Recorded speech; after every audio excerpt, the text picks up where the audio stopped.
Saul and Battery, hosted by Jeans and Kelly.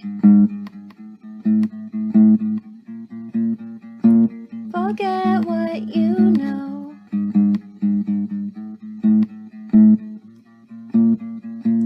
Forget what you know.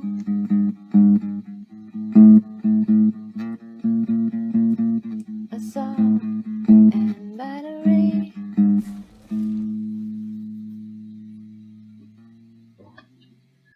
Hi, everybody. Welcome back to a Saul and Battery version 3.12, I think. So after a long hiatus, we're back. I started off doing a Saul and Battery with Mel, and then she didn't like me anymore, so she stopped doing it. And then I worked with Mike. Mike's never really liked me, and so he stopped working with me. But now Jeans has joined, who doesn't like me to begin with. so I think we're good. So welcome. Hi. It's nice to be doing a podcast with you again after like 4 years now. It's been a while. It's been a while. And so this will be kind of an interesting journey because your path through kind of the Breaking Bad universe is a little different than most, in that backwards. You've done. I mean, chronologically, you're kind of forwards. You kind of did in the right order, sorta, kind of. But unintentionally, yeah. Because you watched most of Better Call Saul up through season 4, I think. Correct. And then you went back and watched all of Breaking Bad. Right. Yeah, I had tried to watch Breaking Bad, and I didn't make it through the first season originally. I think maybe 3 years ago or so. So I did it all in about 2 weeks. Both shows. That's a lot to take in. It is. It's a little fuzzy. So this will be fun to kind of compare and contrast because you have like reverse Easter eggs. Because like this particular episode is like jam packed with if your order was Breaking Bad, Better Call Saul, it was just a treasure trove of it's Polos Hermanos, it's Gus, it's all this stuff here, where it's a little different on the path there. So we'll talk a little bit about that. But one of the things we're going to keep with the tradition of is the 30-second-ish recap. And since I wanted to be a nice guy and not throw Gene into the fire to begin with, I will handle it for this week. And we used to, back in the day when we had better video conferencing software, I could hold up a phone and you could see the time and all that. I'm not going to try and do that today because it's been a journey to get us connected this evening. So you'll just have to trust me as I start my watch to do the timing here. But we'll get started. So hopefully a recap of the episode in 30 seconds or less, and starting now. So Chuck is all Chucky. Mike is all Mikey. Francesca gets a job she is going to learn to hate. Jimmy does a stakeout. Mike does a stakeout. Mike gets found out, and Jimmy freaks out. 17 seconds. So that's the episode. And I think the key part is poor Francesca. It was so weird seeing her with hope in her eyes and a good attitude. And it was just a shame. Well, and by contrast, Jimmy's also not like a, complete jerky pervert either, which he is with her. Yes. On Breaking Bad. So it's very interesting to watch where they started, sort of mutual respect and politeness. Yeah, this was a double sad episode because every once in a while you're reminded how much you like Jimmy, and the fact that he's going to become Saul makes you a little bit sad. But now you see Francesca, and you go, "Wow, you are pretty cool too. You're kind of happy and very efficient, and things go badly for you eventually." So you want to maybe how do you want to do it? Do you want to kind of and we're not going to given that the sterling 30-second recap, people don't need to know anything else, but did you want to kind of talk through it in sequence, or do you just want to kind of maybe pick at a couple chunks you want to talk about a little bit more for this episode? I'm good either way. I'm good either way too, but I did want to say I noticed in this episode, in particular, there are sort of background themes sometimes, but I noticed with this one, Jimmy really behaves like a little child. Kind of pouty. He has a Velcro wallet. He gets sort of chastised by Howard for screaming at Chuck. And he has this sort of temper tantrum going on. And it's obviously there's a lot of other things that are happening, but I just really thought they did an interesting job kind of highlighting him as like this little kid, and with this very obviously, dark situation he's got to approach with his brother. But I just thought it was interesting that they did a lot to make him seem that way. He sort of pouts a little bit about the Wexler McGill, stock market crash logo on the wall, and he's got his little lip out a little bit. You don't like it. You probably don't like it. Yeah. But so that's the difference between you and me, because in that scene, you spot the Velcro wallet and hone in on that, and I went, $3.19. That's a heck of a deal for a breakfast sandwich. Whatever. It sounds like I wish there was a Polos Hermanos near me, because I would definitely order that breakfast. So that was interesting. But yeah, and so I don't know if these, like I said, the reverse Easter eggs for you, at least as I tried to kind of keep track of them, was the very inch by inch eventual reveal of Polos Hermanos. You get a little bit of a yellow wall and some red trim, and so those are those right. Background of Breaking Bad go, I bet you, and then they kind of tease it as long as they can to pull back, and eventually you see the sign. So there's certainly the Polos one.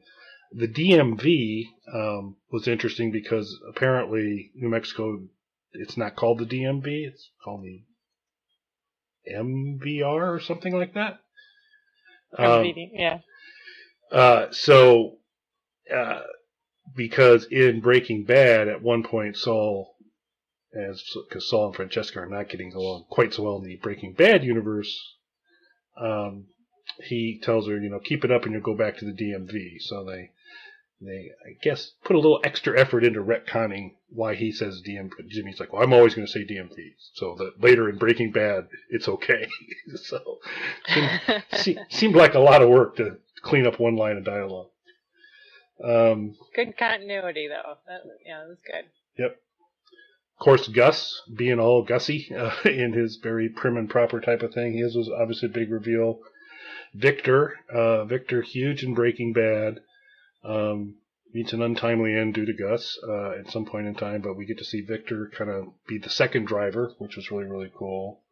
And then the whole "Give me a dollar" back at the very tail end of the episode where Kim's found out that Chuck's got a scam going on, Ernesto. We need to talk about Ernesto a little bit more. Do you go by Ernie or Ernesto when you refer to the gentleman, Gene? Ernie. That's probably better. Yeah, Ernesto is a Chuck thing. And so. he needs he really, that poor guy. I feel for him so much. I can't believe he has to, his interest is obviously law, and he ends up babysitting Chuck, which is just, I can't even imagine dealing with that level of, and I don't want it to be like, McJudgy pants or anything, but dealing with him and, his trigonosis stew and just the Mylar blankets and everything that he has to do, the grocery shopping and all of this, he needs a personal assistant, not somebody from the law firm. I feel really sorry for this poor kid who's got to deal with all of this, and then on top of it, Chuck wrangles him into this very uncomfortable position of hearing something that could be incriminating for one of his friends, knowing full well that Ernie's going to tell his friend somehow, and he's not going to. It's not going to end well for him. Yeah, using Ernie's overall sense of goodness right against him is or against Jimmy ultimately is a typical not cool Chuck move, and his smug, self-satisfied look last episode, so the first episode of the season when he got Ernie to hear it. You could tell he's like, yep, all the pieces are falling into place. So he is such an earnest and nice guy. You just feel bad. He gets the short end of the stick a lot. The only criticism I have of Ernie is his car that he drives has no business with a spoiler. There should not be a spoiler on that vehicle. You don't like the Fast and Furious look on there, huh? No. It's like a Prius with a spoiler. It's just, I don't think it entirely works out. Didn't work for me, but there. I don't know. It's a step up from the Esteem. That's all I can say. So. About anything. I mean, it's all one color, which is right there makes it a big difference. Most of Mike's cars. Most of them. Mike's had a number of cars through this whole arc, and it's actually nicer than most of Mike's cars. Yeah, and this was helpful to do because we're kind of doing a rewatch as we go back and start to catch up on all these and get the Saul battery thing going again. It was helpful for me to do a rewatch of this episode to kind of piece together Mike's whole scheme on the gas cap and what he was doing and how it was working. So now I have a full comprehension of it, with the exception of how Gus figured out something was up. But outside of that, I at least understood a little bit better the mechanics of how Mike got everything done that he got done. So that was nice. I don't know that was super clear the first time for me either. I think they assume that you have a better understanding, really. It was a little confusing. And then the second time around, I was like, I got it. Yeah, it took two viewings, a lot of things to get on there. Yeah, I mean, it was super cool to see Francesca. I think I said just sad in a way, though. Kim, not a fan of Jimmy's interviewing techniques. Not impressed with his questions. Not. I can't say I blame her.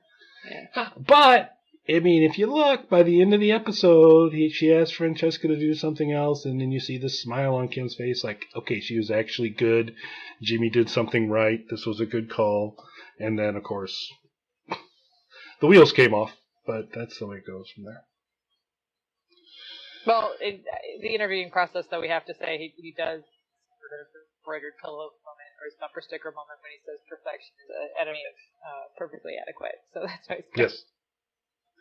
I had that quote. I always, previous iterations of the show, we kind of looked to kind of pull out what was your quote of the episode. Circled that one. I thought that was really great. And then I do love the little subplot of it. Always helps to mention Cracker Barrel. I mean, to be folksy. Whatever that means. Yeah, be folksy, mention Cracker Barrel.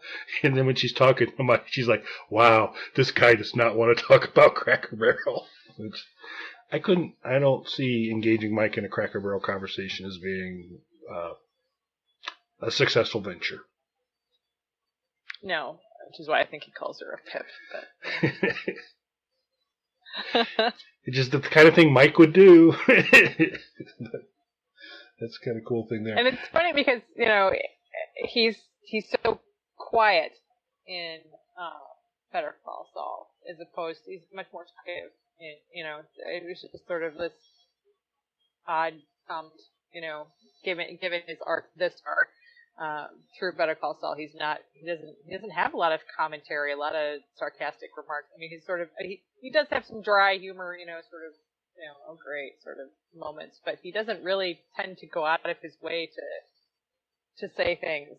He's usually more of a response person, so it was kind of funny that he kind of felt the need to say something about Miss Crackle Girl. Yeah.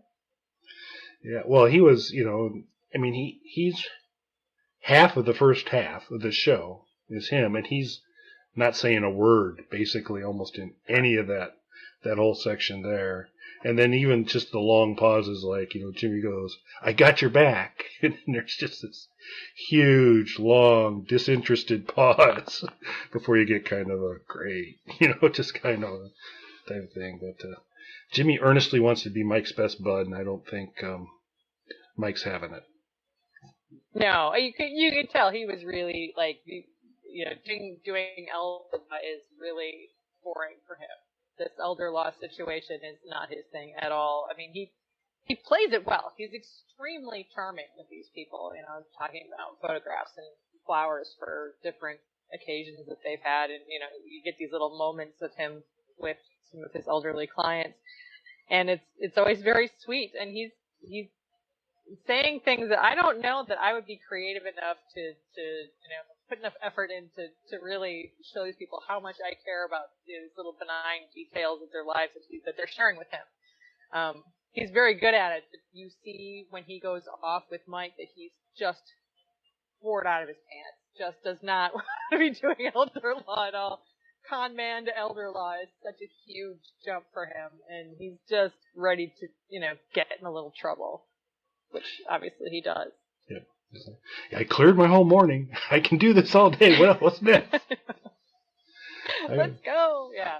Otherwise, I'm going to be like a little cheerleader, and Kurt does not have like the capacity for receiving that level of cheerleadery. Yep. And so already early, only 2 episodes into the season, there's a couple things starting to come to a head already, because you've got obviously some sort of Mike-Gus interaction that's going to be coming up sometime soon. They're getting closer and closer to each other's orbit. And obviously now Chuck has the goods on Jimmy, and we're going to have to kind of go down that path to see what that kind of takes out. So that was it. Not a lot. Kim was great as always in episodes. Yeah. Ray Seahorn's always awesome. She didn't have a lot of heavy lifting to do this episode, particularly because it seemed to be a lot about Chuck really, and Chuck, Mike, and Gus and Jimmy. But another one, Ray Seahorn, without words, conveys a lot of stuff. Whether it's her complete dismay at Jimmy's interview style, or her eventual satisfaction with his selection, I think. But the whole the last Easter egg was the whole "put $1 in my pocket" thing, which was one of Saul's first lines to Walt and Jesse as they had him out in front of the grave, and so. And much like Jesse, who didn't have a single, he had. Of course, he didn't complain. I think Jesse complained he only had a $5 bill, and Walt got away with $1. But so he goes. True. Yeah. So even though you don't see Kim later, you know that he's learned some things from her. Yep. Yeah, she had a pretty big influence, and then I still think they're going to connect a few other dots down the road. We'll see.